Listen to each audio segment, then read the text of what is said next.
Hi everyone, Stepan here. Today I'm going to continue covering games from the Serbia Chess Open, played in Belgrade.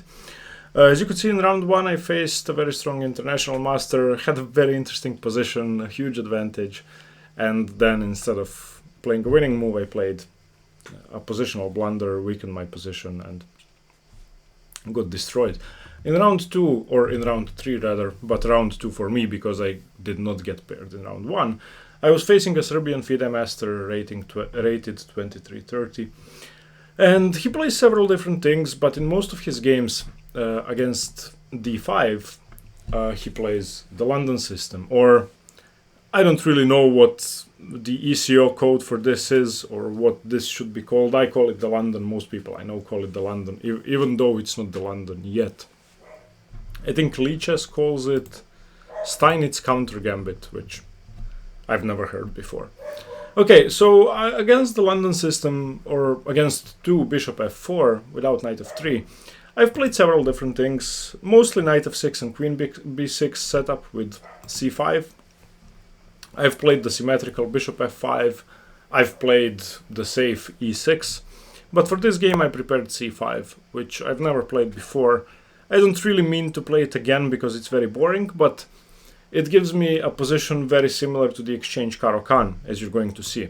White basically has to play e3. c3 would lead to the exchange Slav after takes, knight c3, knight f6, and so on and so on. And e3 leads to a sort of imbalanced position. I seem to be offline. You're gonna have to excuse me. I don't know why. I'm not home, so my internet is sort of weird. Okay, so at least now there's this imbalance, this Karlsbad pawn structure which you get from the Exchange Caro-Kann. And if white plays, okay, for example, knight c6, c3, you've seen this position before. White could put his bishop on d3 and we would get a normal Caro-Kann if I manage to get internet. Something is weird, I don't know what, but I will manage, I hope. Okay, I played bishop f5, and which is why I think, of course in this position, it was not possible to play the move bishop to d3 to prevent bishop to f5, as you would do in the Exchange Caro-Kann, because the pawn on d4 was loose. So this concession with c3 allowed bishop f5. Okay, white plays knight to d2, which is normal. I played pawn to e6. Wow, okay. I'll try to connect to a different network. I don't know what the matter is. We will see if this one works better. Just give me a second. I seem to be getting disconnected like every few seconds. Okay, pawn to e6. Now that my bishop is outside of the pawn chain, this works. One of the moves is to play queen to b3, but I can always go queen to b6 and my position is okay. I can also go queen to d7 because the knight is not on f3 yet, and I've played positions like this before. Queen to b3, queen to d7, knight f3, f6. Preventing knight e5 and preparing e5 or even g5. Okay, but after e6 my opponent played knight g to f3, and now I played bishop to d6. And now this whole idea with queen b3 would not be as effective because I can simply play queen to c7 and my bishop is not hanging. Or my queen cannot get attacked with knight e5. Okay, bishop to g3, which is normal, knight f6, normal, bishop e2, very normal move, pawn to h6, giving myself luft and also saving my bishop in the anticipation of knight h4.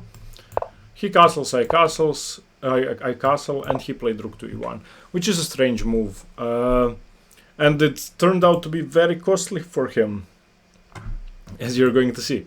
So in this position I played a6, and this is the start of a normal minority attack.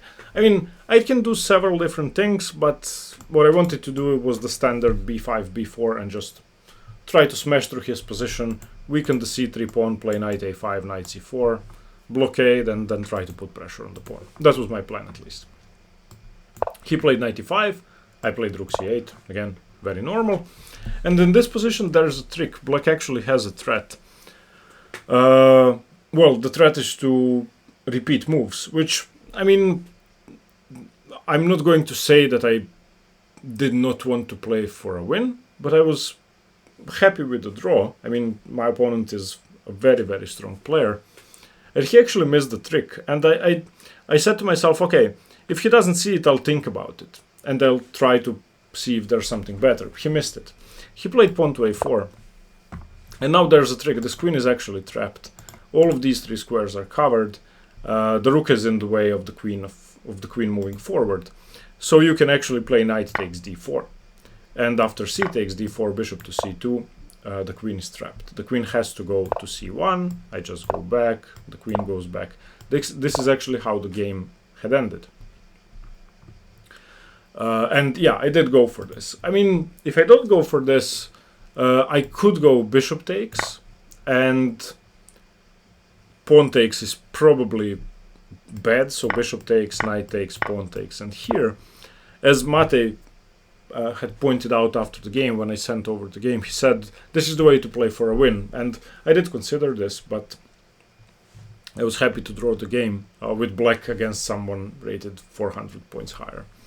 Yeah, so that's, I think rook e1 is the weird move. I mean, maybe knight e5 straight away. But yeah, after a6, knight e5, rook c8, a4, I took. And now, there really is no way to decline this. After c takes d4, I mean, you have to take the piece. If you don't take the piece, then I just won your most important pawn, and your knight on e5 is not supported. So you take this. And bishop to c2, queen to c1, and bishop to f5. The only thing I had to calculate during the game was knight ec4 and knight dc4. Both simply fail. Knight ec4 fails to bishop takes g3, and after hg3 I just take. And I have a potential passed pawn, which is going to become a very real passed pawn, unless a5 can be played straight away and is very strong. But I think this pawn is going to, well, be rounded up eventually.